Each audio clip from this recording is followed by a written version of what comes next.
আপনারা বলেন বঙ্গবন্ধুর লাইব্রেরি, বঙ্গবন্ধুর অনেক সংগ্রহশালা ছিল। আপনাদের কাছে ওটা যেমন স্মৃতি, আমার কাছে সেই ৫-৬ বছরের একটা বাচ্চা হিসেবে আমার কাছে বঙ্গবন্ধুর পার্ক, বঙ্গবন্ধুর মুজিব কোর্ট, বঙ্গবন্ধুর সেই চশমা, সেই স্মৃতিটাই আমার কাছে সবচেয়ে বড় স্মৃতি। আমার অনেক কষ্ট লাগে যখন মনে হয়, আমার সন্তানকে আমি আমার বঙ্গবন্ধুকে দেখাতে পারবো না। আমার সন্তানকে আমি আমার সেই বঙ্গবন্ধুর সেই স্মৃতিটা দেখাতে পারবো না। আমার জন্য এটা অনেক, অনেক আবেগের একটা জায়গা। এই কষ্ট নিয়ে যে বাঁচতে হবে, এই বঙ্গবন্ধুকে ছাড়া যে আমাদের বাঁচতে হবে, সে স্মৃতিটা ছাড়া বাঁচতে হবে, এটা যখন মনে হয় আমার কাছে মনে হয় যে আমি বোধহয় কিছুই করতে পারি নাই আমার দেশের জন্য। আমার এই জীবনে আমি কিছুই করতে পারি নাই আমার বঙ্গবন্ধুর জন্য। আমার দাদা করতো আওয়ামী লীগ, আমার বাবা করতো আওয়ামী লীগ, আমি করি আওয়ামী লীগ। পৃথিবীর যেখানেই থাকে আমার পরবর্তী জেনারেশনও করবে আওয়ামী লীগ। কারণ ওটা বঙ্গবন্ধুর দল। ওটা বঙ্গবন্ধু সৃষ্টি করছেন মানুষের জন্য, সাধারণ মানুষকে ভালোবেসে। ওনার আদর্শকে ধারণ করে আমরা চলবো। সুপ্রিয় দর্শক মন্ডলী, সবাইকে শুভেচ্ছা। এখানেও আমরা আমাদের এক বোনের সাথে কথা বলবো। একদম মুক্তিযুদ্ধের সন্তান এই বোন, বিদেশে থাকেন।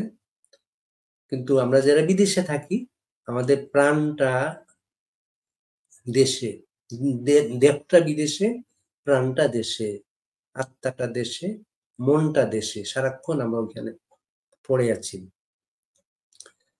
এই বোন ৩২ নম্বরের ভবন যখন ধ্বংস হয়, এই বোন এর আগে ৩২ নম্বর ভবনটা যদি আগুন দিয়ে পুড়িয়ে দেওয়া হয়, তখন থেকে কাঁদছেন বিধ্বস্ত মানুষের মতো।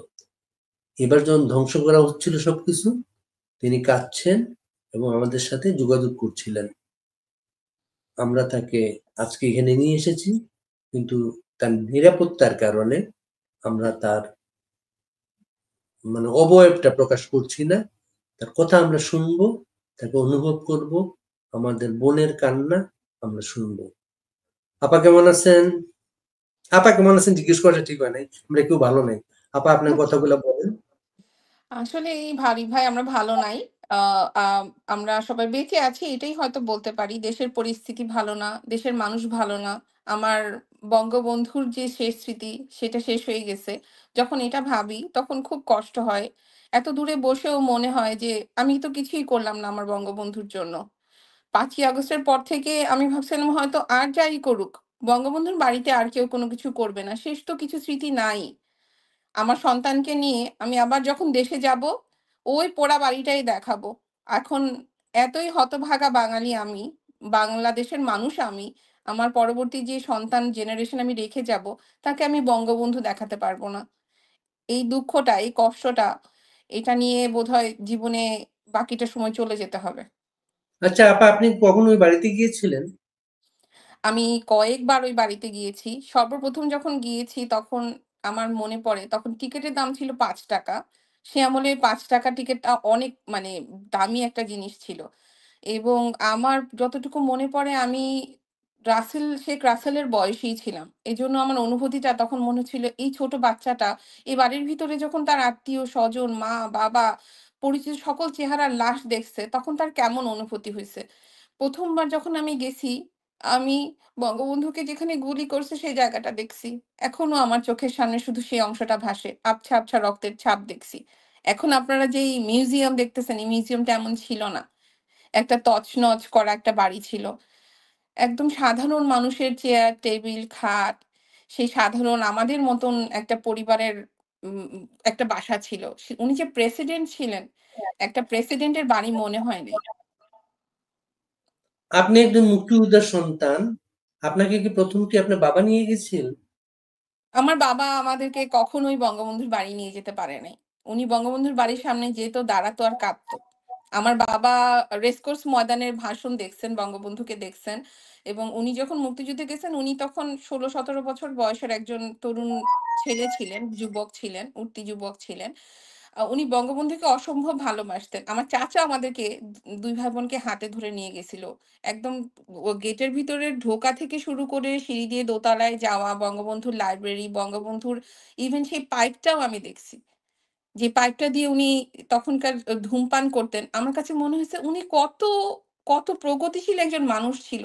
বাংলাদেশের মতো দেশে বসে থেকে উনি পাইপ খেতেন। উনার চশমাটা আমি দেখছি। সেই বড়, বড় কালো ফ্রেমের চশমা। মনে হয়েছিল যে কি অদ্ভুত একজন পার্সোনালিটি ছিলেন উনি। এই এক চশমা পরে জীবনের সমস্ত কিছু করে ফেলছে। একটা দেশ জয় করে ফেলছে। আসলে আপনার আমি পাইপটার কথা বললেন, ভাই একসময় বাংলাদেশে ধূমপান তো সারা পৃথিবীর একটা বিষয়। আমাদের ওই সময় ধূমপানটা ছিল মানে গ্রামে মানে হুক্কা খেত মানুষ। হুক্কা জি। খেত। আরবে এখন সীসা এটা চালু আছে। সীসা বা বার এখনো সিডনিতেও আছে। সীসা চালু আছে। সিগারেট তো পরে আসলো। কিন্তু পাইপটা একটা বনেদি পোনা ছিল বহু আগের থেকে।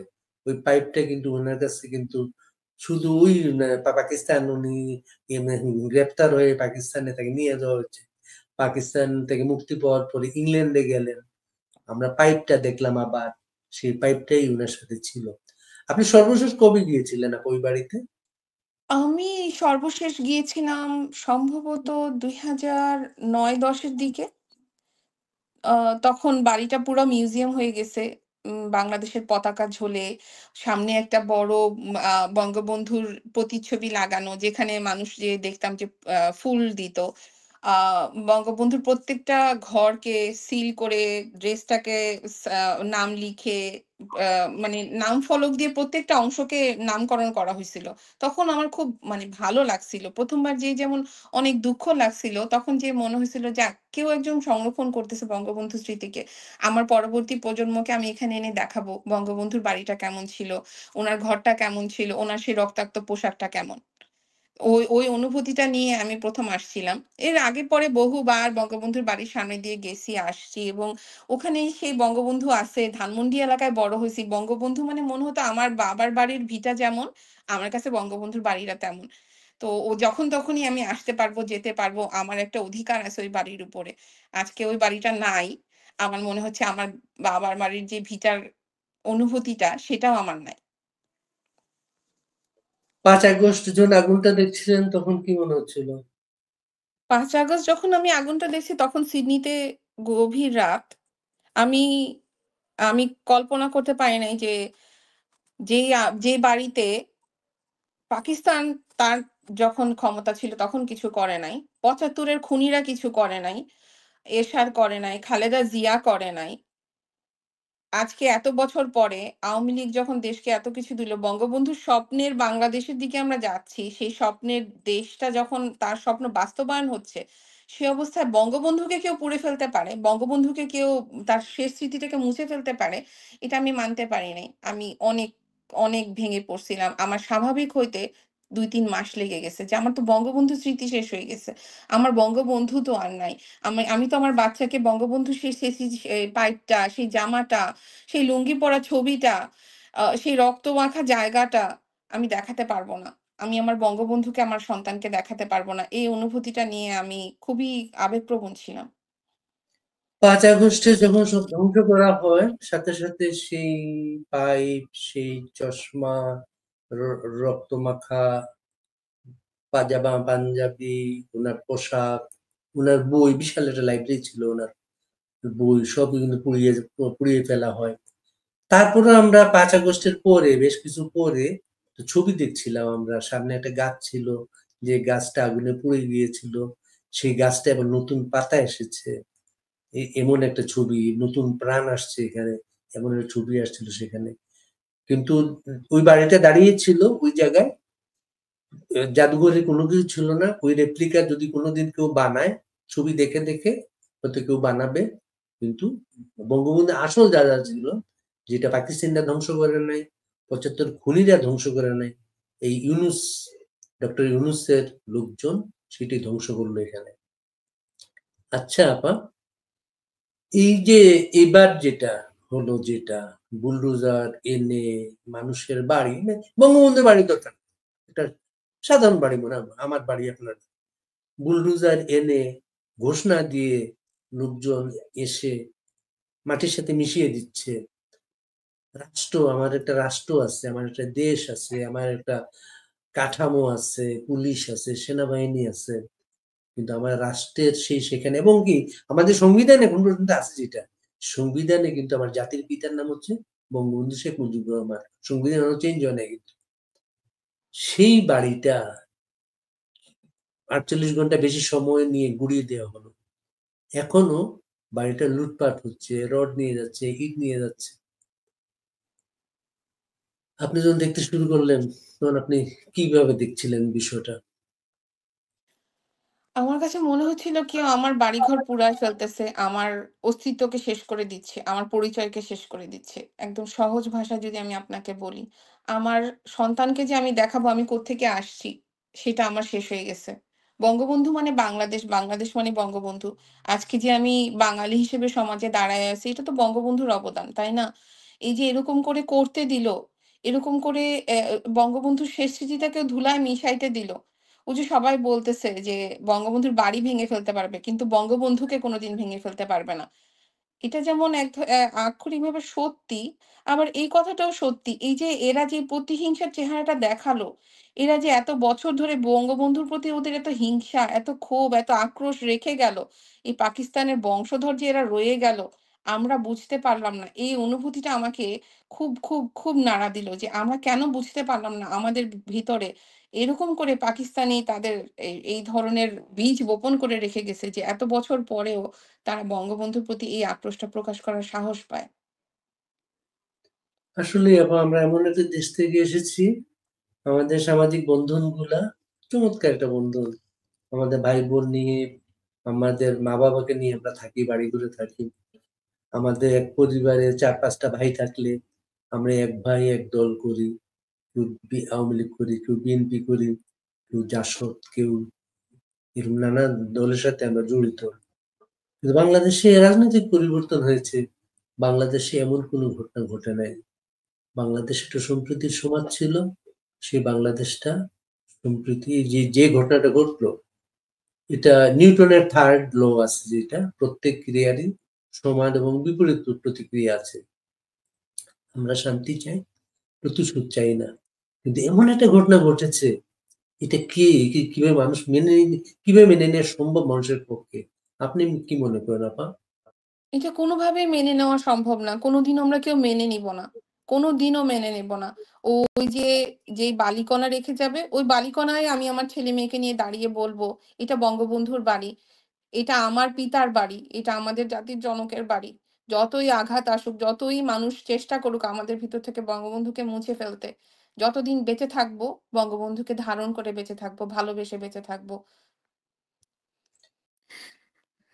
আপনারা বলেন বঙ্গবন্ধুর লাইব্রেরি, বঙ্গবন্ধুর অনেক সংগ্রহশালা ছিল। আপনাদের কাছে ওটা যেমন স্মৃতি, আমার কাছে সেই ৫-৬ বছরের একটা বাচ্চা হিসেবে আমার কাছে বঙ্গবন্ধুর পার্ক, বঙ্গবন্ধুর মুজিব কোর্ট, বঙ্গবন্ধুর সেই চশমা, সেই স্মৃতিটাই আমার কাছে সবচেয়ে বড় স্মৃতি। আমার অনেক কষ্ট লাগে যখন মনে হয়, আমার সন্তানকে আমি আমার বঙ্গবন্ধুকে দেখাতে পারবো না। আমার সন্তানকে আমি আমার সেই বঙ্গবন্ধুর সেই স্মৃতিটা দেখাতে পারবো না। আমার জন্য এটা অনেক আবেগের একটা জায়গা। এই কষ্ট নিয়ে যে বাঁচতে হবে, এই বঙ্গবন্ধুকে ছাড়া যে আমাদের বাঁচতে হবে, সে স্মৃতিটা ছাড়া বাঁচতে হবে, এটা যখন মনে হয় আমার কাছে মনে হয় যে আমি বোধহয় কিছুই করতে পারি নাই আমার দেশের জন্য। আমার এই জীবনে আমি কিছুই করতে পারি নাই আমার বঙ্গবন্ধুর জন্য।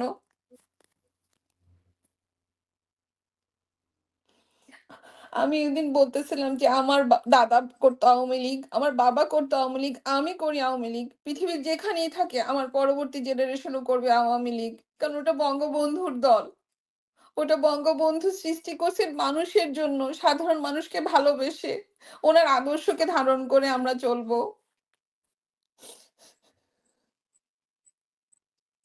আপনার এই কান্না, আপনার এই অনুভূতি আপনার একার না আপা।